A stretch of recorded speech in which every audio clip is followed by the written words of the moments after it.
ဘုတ်ဆောင်မရဲ့မိဘနှစ်ယောက်လုံးဆုံးပါသွားပြီးတဲ့နောက်မှာတော့ဖခင်ရဲ့အချစ်ဆုံးတငယ်ချင်းကသူမကိုမွေးစားခဲ့တယ်ဒါပေမဲ့အိမ်အစ်စ်ကိုရောက်ချင်းမှာပဲထူးဆန်းတဲ့အရာတစ်ခုဖြစ်သွားတယ်သူမရဲ့မှတ်စုစာအုပ်ထဲမှာဒီအိမ်ကယောက်ျားတွေအားလုံးစိတ်မမှန်ကြဘူးဆိုတဲ့စာကြောင်းကိုတွေ့လိုက်ရတာပဲပြဿနာကအဲ့ဒီစာကိုဘုတ်ဆောင်မကိုယ်တိုင်မရေးခဲ့ဘူးလားပဲအဲ့ဒီအချိန်မှာလူငယ်တယောက်ရောက်လာပြီးမင်းကဘာလုပ်လဲလို့မေးလိုက်တယ်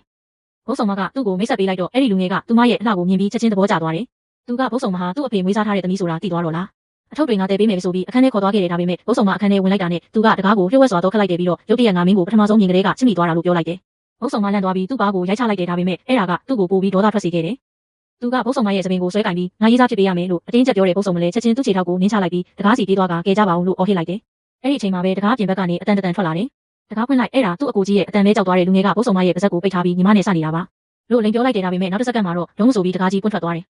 အကိုကြီးကတကားကိုကန်ဖွင့်ပြီးဝင်လာခဲ့တာပဲသူ့အကိုရဲ့ညနေသားကိုမြင်လိုက်တာနဲ့လူငယ်ကချက်ချင်းတောင်းပန်လိုက်တယ်ဘုတ်ဆောင်မခွင့်လို့ပေးလိုက်တာနဲ့အဲ့ဒီနေရာကနေအမြန်ဆုံးထွက်ပြေးသွားခဲ့တယ်အကိုကြီးကတော့နွားနို့တစ်ခွက်ကမ်းပေးပြီးငါတို့မိသားစုတွေကိုကြိုဆိုပါတယ်လို့ပြောလိုက်တယ်ဒါပေမဲ့အဲ့ဒီစကားကိုကြားလိုက်တာနဲ့ဘုတ်ဆောင်မရဲ့စိတ်ထဲမှာမှတ်စုစာအုပ်ထဲကသတိပေးစာကိုပြန်သတိရသွားတယ်ကြောက်လန့်သွားတဲ့ဘုတ်ဆောင်မကနွားနို့ခွက်ကိုလက်လွတ်လိုက်မိပြီးကျန်းကျင်ပေါ်မှာကွဲကျသွားတဲ့အကိုကြီးကတော့အမြန်ဆုံးဒူးထောက်ပြီးမှန်စတွေကိုလိုက်ကောက်ပေးနေခဲ့တယ်အဲ့ဒီအချိန်မှာအောက်ထပ်ကနေကျိန်နဲ့ရိုက်နေတဲ့အတန်ကိုကြားလိုက်ရတယ်ဘုတ်ဆောင်မလိုက်စင်းကြည့်လိုက်တော့မွေးစားဖခင်ကခုနကလူငယ်ကိုအပြစ်ပေးနေတာတွေ့လိုက်ရတယ်အဲ့ဒီလူငယ်ရဲ့အမေကတော့ဘုတ်ဆောင်မရဲ့မျက်နှာကိုမြင်လိုက်တာနဲ့တုန်လှုပ်သွားခဲ့တယ်ဘာလို့လဲဆိုတော့ဘုတ်ဆောင်မရဲ့မျက်နှာကသူ့ခင်ပွန်းရဲ့ပထမဆုံးအချက်ဦးနဲ့တပုံစံနဲ့တူနေလို့ပဲ